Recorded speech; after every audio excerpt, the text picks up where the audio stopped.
Salut tout le monde et bienvenue sur la chaîne de Léo et Mac. On est parti pour le résumé de la saison 3 parce que ça va durer 150 000 ans. Eren et ses collègues diplômés font désormais partie de la nouvelle équipe de Levi. Angie apprend que le pasteur Nick, qu'on a vu la saison dernière, a été tué et soupçonne alors la police militaire d'être derrière le meurtre. Pendant ce temps, Levi apprend de la part d'Erwin que la police militaire interfère également avec les activités du bataillon d'exploration et ils veulent Eren et Historia entre leurs mains.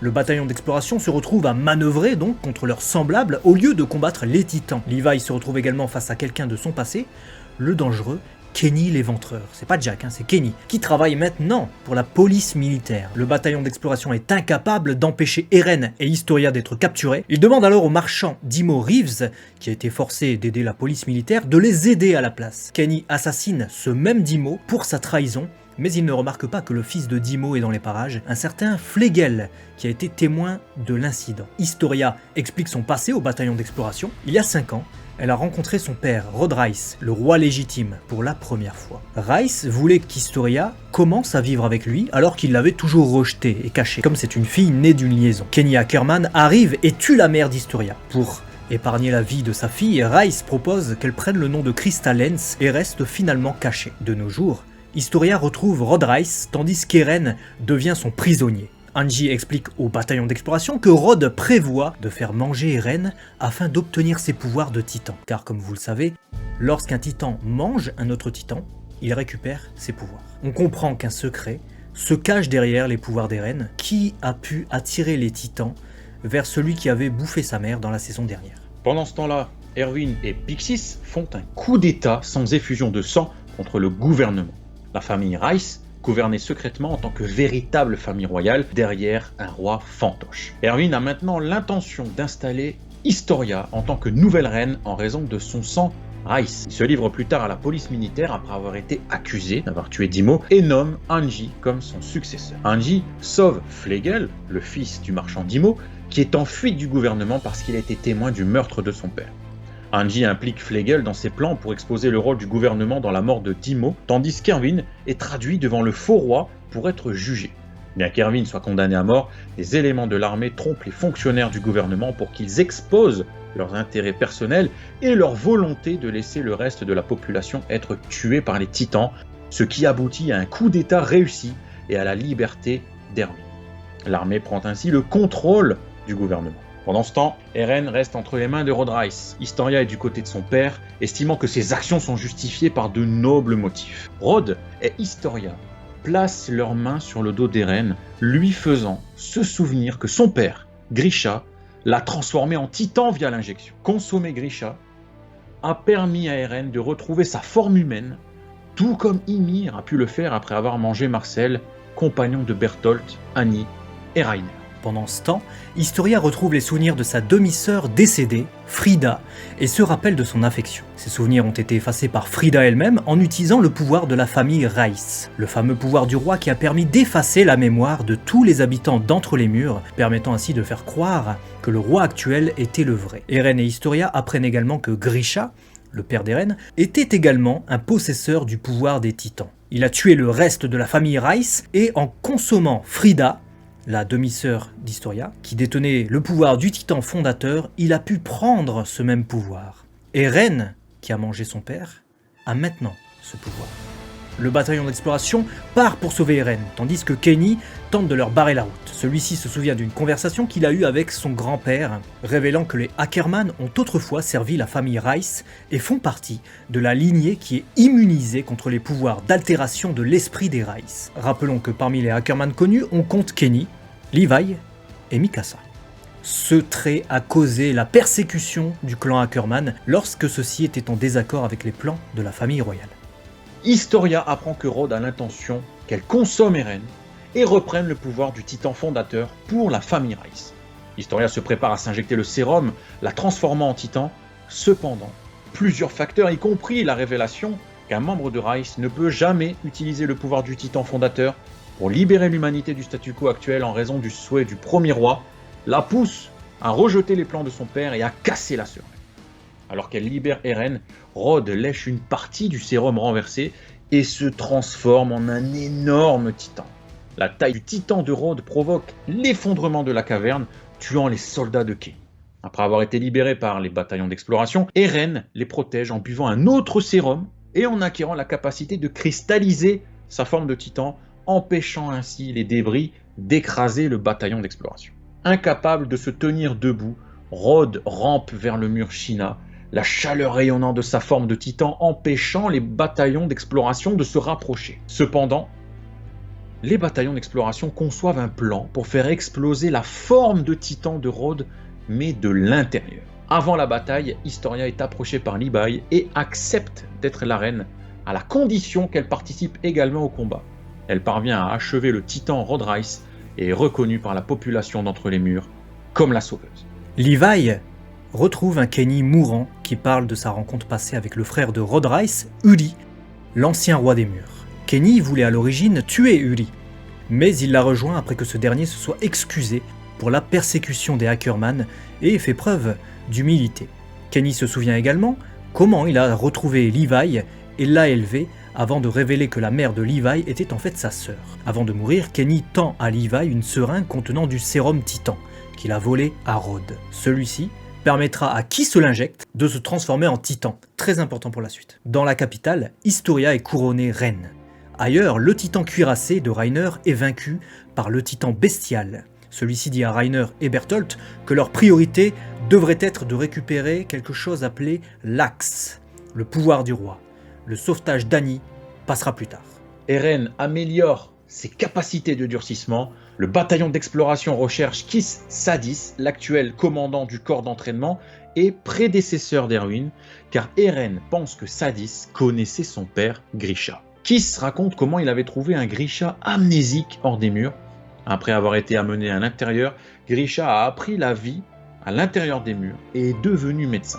Il épousa plus tard Carla, une serveuse que Kis aimait aussi. Lorsque le mur Maria est tombé, Kis et Grisha ont appris la mort de Carla par Eren. Grisha a emmené Eren dans les bois pour l'injection du sérum Titan après cela. Bien que Kis n'ait pas été au courant de la procédure, il a par la suite trouvé le corps inconscient d'Eren dans la forêt et l'a conduit à un abri. Eren venait de manger son père qu'il avait transformé de force en titan. Le bataillon d'exploration se prépare à reprendre le mur Maria et à découvrir les secrets cachés dans le sous-sol de Grisha. Reiner et Bertholdt les attendent là-bas. C'est parti pour la deuxième partie de la saison 3. Si vous en êtes qu'au milieu, c'est le moment de partir. Si vous avez vu la suite, on y est. Le bataillon d'exploration se dirige vers Shiganshina pendant la nuit, car les titans sont inactifs sans soleil. Un combat débute le lendemain avec Bertholdt et Reiner, le titan cuirassé. Reiner est mis à genoux, mais est capable de signaler à Bertholdt de rejoindre la bataille. Bertholdt, caché dans un tonneau, est jeté dans le quartier par le titan bestial Jik. Armin tente de négocier avec Bertholdt, mais ce dernier, ayant trouvé sa résolution, exprime son intention de tuer les bataillons d'exploration et se transforme. Hanji et certains de ses hommes semblent être pris dans l'explosion qui en résulte. Eren et ses camarades ont du mal à tuer le titan colossal en raison de sa taille massive et de la vapeur qu'il émet. Pendant ce temps, Erwin, voyant qu'il n'y a pas de meilleure option, convainc les recrues du bataillon de charger de front le titan bestial qui garde le mur de l'autre côté.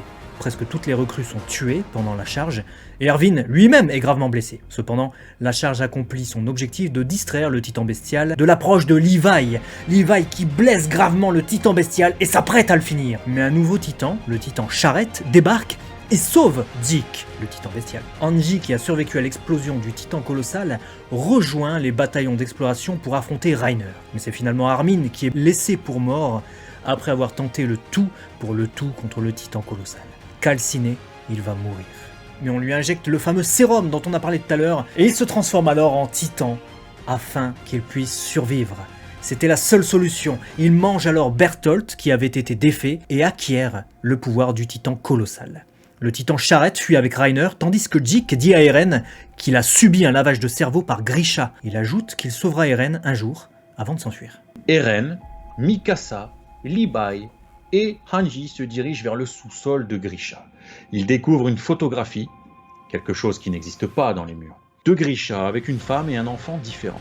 Le dos de la photographie contient l'écriture de Grisha qui dit qu'il vient d'une terre au-delà des murs où l'humanité vit dans l'élégance. Une scène de flashback montre Grisha et sa petite sœur Faye en tant qu'enfant.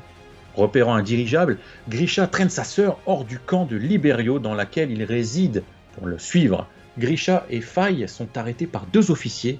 Comme les deux n'ont pas de permis de sortie, Grisha choisit d'être battu par l'un des policiers en guise de punition et demande à recevoir également la punition de sa sœur, Faye.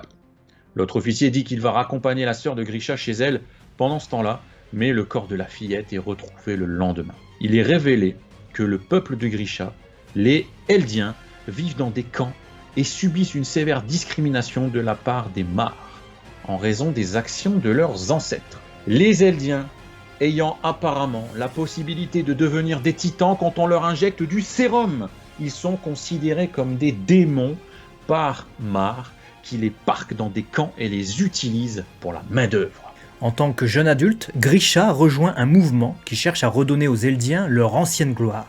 Le mouvement est dirigé par la Chouette, une taupe invisible dans le gouvernement de Mar. Un jour, la Chouette envoie Dina Fritz, une descendante de la famille royale eldienne, rejoindre le mouvement. Grisha tombe amoureux d'elle et ils ont un fils, Djik, celui qui deviendra le titan bestial.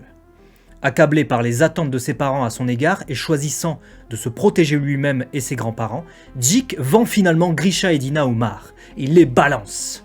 Grisha et Dina sont envoyés sur l'île du paradis où se trouvent les murs. Les fameux murs qu'on connaît, Maria, Sina, toutes ces conneries. Les Eldiens qui y sont envoyés sont transformés en titans à l'aide du sérum et sont abandonnés là-bas. Dina reçoit une injection de sérum et se transforme devant Grisha horrifié. À ce stade, il est révélé qu'Eren regarde en quelque sorte ses souvenirs et il reconnaît également Dina comme étant le titan qui a mangé sa mère. Donc l'ex-femme de son père, descendante directe de la famille royale eldienne, est en fait celle qui a mangé sa mère. Vous êtes prêts? C'est pas fini. Dans le passé, Grisha, quant à lui, est sauvé de manière inattendue par Kruger, l'officier Mar qui l'a battu quand il était enfant. Kruger se révèle être la Chouette. L'officier qui a causé la mort de Faye est poussé du mur sur lequel il se trouve et est dévoré par les titans. Kruger se transforme alors en titan, le titan assaillant, le fameux Shingeki no Kyojin, le titan que récupérera Grisha, puis Eren en mangeant Grisha. Il raconte plus tard à Grisha son passé, révélant dans le processus comment ceux qui héritent du pouvoir des 9 titans primordiaux meurent en 13 ans à cause de la malédiction d'Ymir. Il dit également que sous l'île du paradis, il y a une abondance de combustibles fossiles. Mar cherche à contrôler cette ressource pour maintenir sa domination qui est actuellement assurée par le contrôle de 7 titans primordiaux sur les 9 existants. Eren apprend plus de détails à travers les souvenirs. Si une personne possédant l'un des 9 titans meurt sans transmettre son pouvoir, un bébé naît alors parmi les sujets d'Ymir et il reçoit ce pouvoir. De plus, ces sujets d'Ymir sont liés par une connexion mystérieuse qui permet de transmettre des souvenirs et des pensées. Kruger dit à Grisha de rechercher le titan fondateur, celui qui détient le pouvoir de l'originel et peut donc contrôler les autres, quelque sorte, avant que les Mars ne puissent mettre la main dessus. Il informe également Grisha que le roi des murs n'a pas l'intention de combattre les Mars, car la menace de libérer les titans à l'intérieur des murs est trop forte. C'est en raison de l'inaction du roi que la Chouette charge Grisha de prendre le pouvoir du titan fondateur. Seul un membre royal peut utiliser ce pouvoir à pleine puissance, mais il est lié par le pacte de non-violence prononcé par le roi d'origine. C'est pour ça que le roi actuel n'utilise d'ailleurs pas ce pouvoir contre les Mars, et qu'il reste sagement entre les murs avec les autres Eldiens. Dans le présent, Anji note qu'Eren était capable de contrôler d'autres titans malgré son manque de sang royal. Cependant, Eren se souvient que sa capacité de titan fondateur ne s'est activée que lorsque Dina est entrée en contact avec lui en tant que titan. Dina Fritz, donc, héritière de la famille royale. Il garde cette prise de conscience pour lui, il ne dit rien, afin d'assurer la sécurité d'Historia. Car si quelqu'un voulait se servir d'elle pour utiliser ce pouvoir, il pourrait tout à fait le faire. Dans le passé, Kruger se prépare à injecter Grisha et à lui faire prendre le pouvoir du titan assaillant. Kruger dit également à Grisha de sauver Mikasa et Armin, reconnaissant qu'il ne sait pas qui ils sont. Quelqu'un du passé posséderait-il la mémoire de quelque chose à venir? Historia décide de faire connaître au public la vérité sur les titans. Grâce à la nouvelle arme du bataillon d'exploration, en quelque temps, tous les titans de l'île du Paradis sont tués, permettant au bataillon d'exploration de s'aventurer librement jusqu'à la mer. On a donc une ellipse, et alors qu'il commence à avancer librement jusqu'à la mer, Eren reconnaît l'endroit où son père a rencontré Kruger, donc la chouette. Eren est bien décidé à voir ce qu'il y a de l'autre côté de la mer. Fin. Voilà, vous êtes donc désormais prêts à attaquer la saison 4 parce que vous avez tous les détails rafraîchis, normalement.